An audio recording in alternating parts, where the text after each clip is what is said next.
The clapping is getting more sparse. Keep the love going, right? It's not that hard to clap for 10 seconds as they walk up.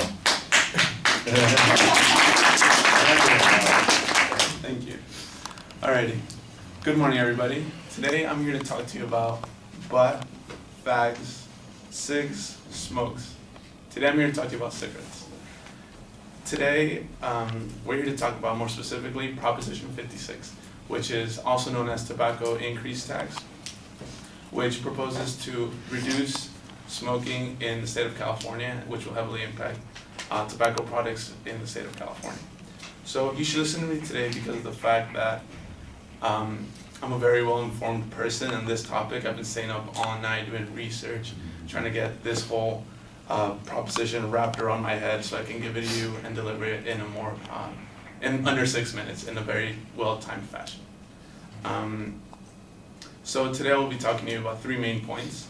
The first one being the intentions and the design of Proposition 56, the second one being the origins of Proposition 56, and thirdly, but not leastly, the fiscal impact of Proposition 56.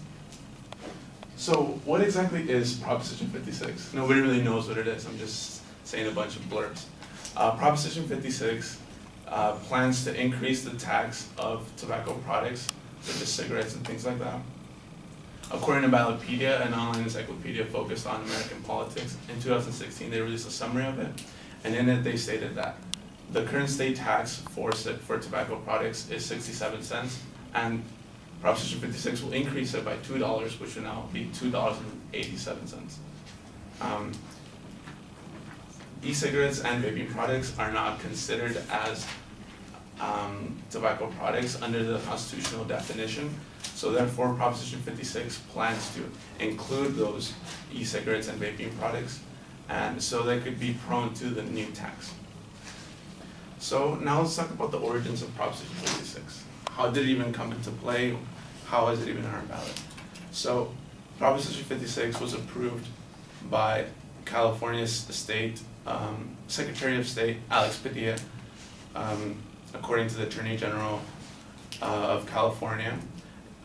In 2016, it was co-signed by a bunch of CEOs and presidents of multiple health organizations throughout the nation and the state of California, some of them being the American Lung Association and the California Medical Association.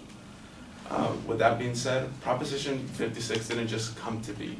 First was a trailblazer for it, which I will credit Proposition 99, which according to Ballotpedia, a source previously noted, Proposition 99 in 1988 laid down the foundation for Proposition 56, which would be how the tax revenue should be allocated, how the tax should be administered, and first of all, how to even increase the tax for tobacco products. So speaking of tax revenues, I'm here to talk to you about how this money is going to be spent. What is the state of California going to do with our money? So Ballotpedia broke it down into 4 easy steps. The first one being that a good percent of the tax revenue is going to be spent on replacing the loss of taxes due to an earlier tax increase. The second step would be on leaving 5% of the tax just alone for administering it, which would be just putting on little stamps on packs of cigarettes and things like that. The third and fourth step are combined together, which would be having $121 million set apart and having the rest of the tax revenue combined to put it into programs such as tobacco prevention, training for physicians, educational programs, and things around that nature. So with that being said, that's basically Proposition 56 in a handful. So my goal today was to make you a more informed voter so you can go out and vote, and educationally on whatever your main or whatever your ideal is on Proposition 56.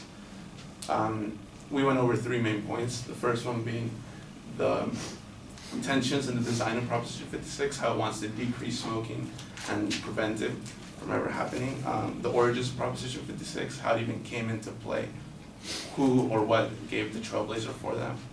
And finally, the fiscal impact, which was how and where our money is gonna be spent. With that being said, you may or may not retain all this information, but I do know for a fact that you will remember at least one of those nicknames for cigarettes. Thank you so much.